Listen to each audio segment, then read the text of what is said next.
In this chapter, we're going to look at the use of pointers as function arguments, specifically how to perform parameter passing by reference. First, we look at what we have learned so far about functions. We have a function without parameters and no return value. And then we have function with one parameter with one return value. And we have learned about function with multiple parameters and one return value. We look at how the parameters are passed to the function being called. So when a function is called, in this case passing here,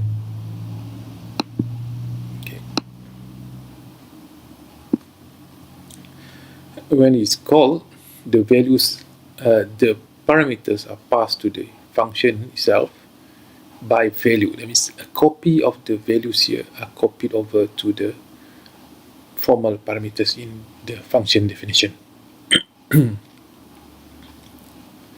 That's why it's called passing by value.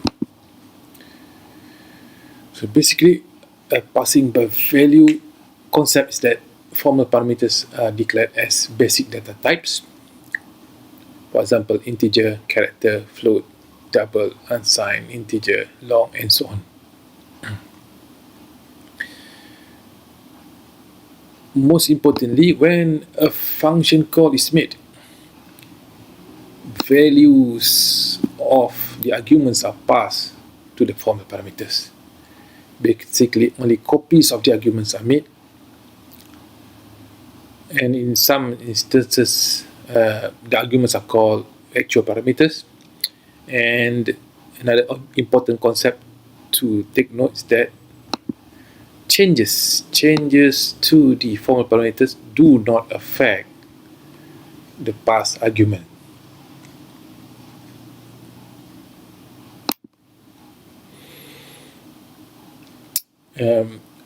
And we use return keyword to return result from a function. So in this case here, we have return AA plus BB. Only one value can be passed back to the function call. So in this case, only one value passed back to this function call here and assigned to the variable answer. So this is the limitation of using return. So you're going to look at how we're going to overcome this limitation. Alright, before that, we look at what does return statement do in a function. So first of all, it terminates the execution of the function. Okay. And when it's terminated, it returns the control to the calling function.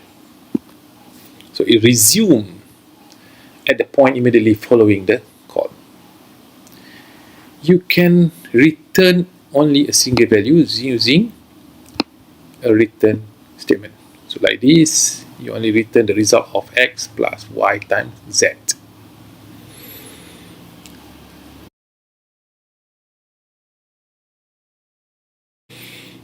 So how do we make a function return more than one parameter? Basically, what we do is that during the function definition, let's look at the function definition first.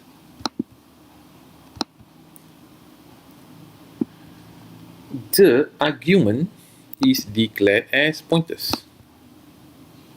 If we have more than one argument, then we have more than one pointers. Similarly, in the function prototype, this is declared as pointer as well. And during the function call, we must pass the argument as a pointer.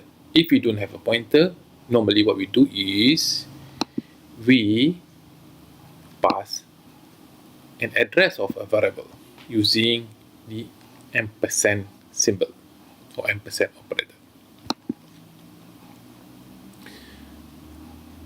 So again, in passing by parameters,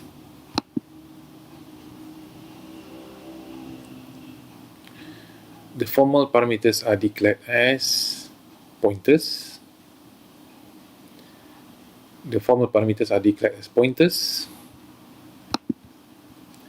The argument are passed to the function as address of.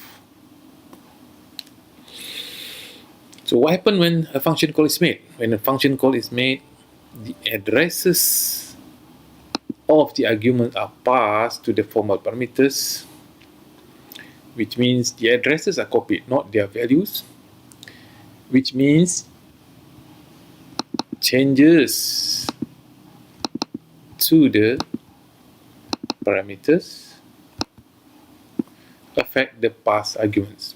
In this example here, we make changes to the value of x and y, where they are swapped.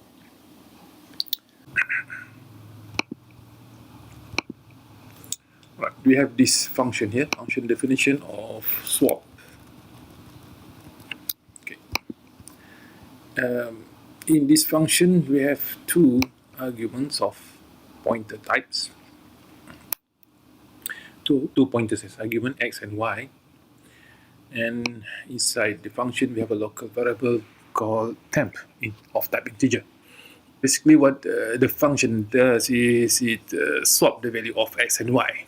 Because x and y are declared as functions, so the value pointed by x is denoted by asterisk x, and the value of pointed by y is denoted by asterisk y.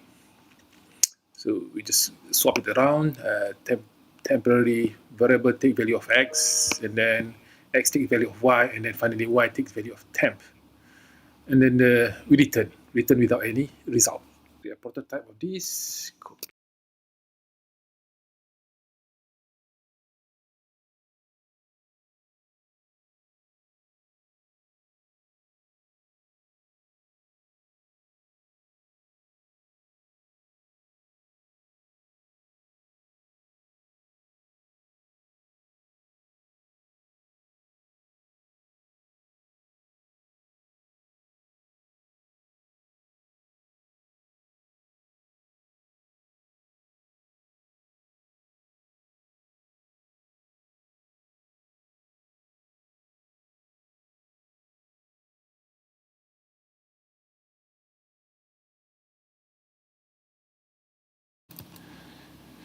So we declare two variables, integer, let's say a and b.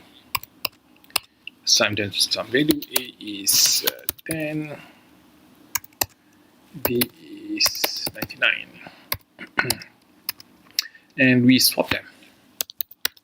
So we call the function swap to a value of a and b. Because this is the argument requires use of pointer, so we change this into pointer by putting address of, symbol of address of, like that. Okay, and then we will see the result of this function call. So print the value of a and b. So we say a is some value, and then b is some value 2. Oops. Yeah, sample 1. What's the problem there? Printf. Oh, we forgot to include standard IO.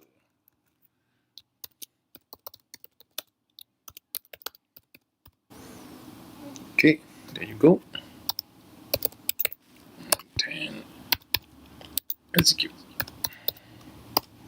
So now, after the function swap is called, A becomes 99, B becomes 10, because whatever changes happen in this function affected the argument passed to it.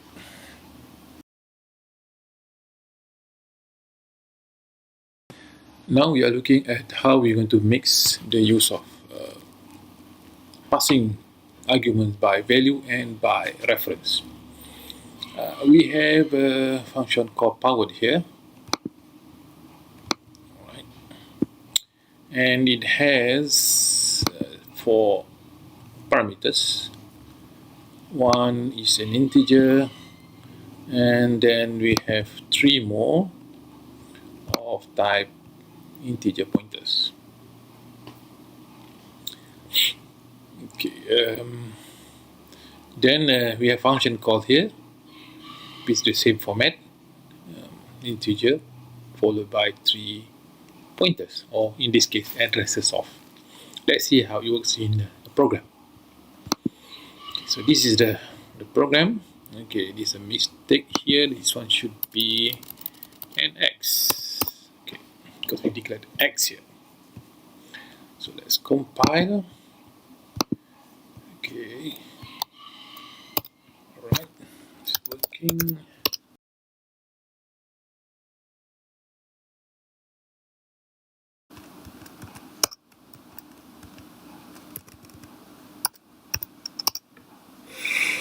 Okay, so 3 to the power 2 is 9, 3 to the power 3 is 27, 3 to the power 4 is 81.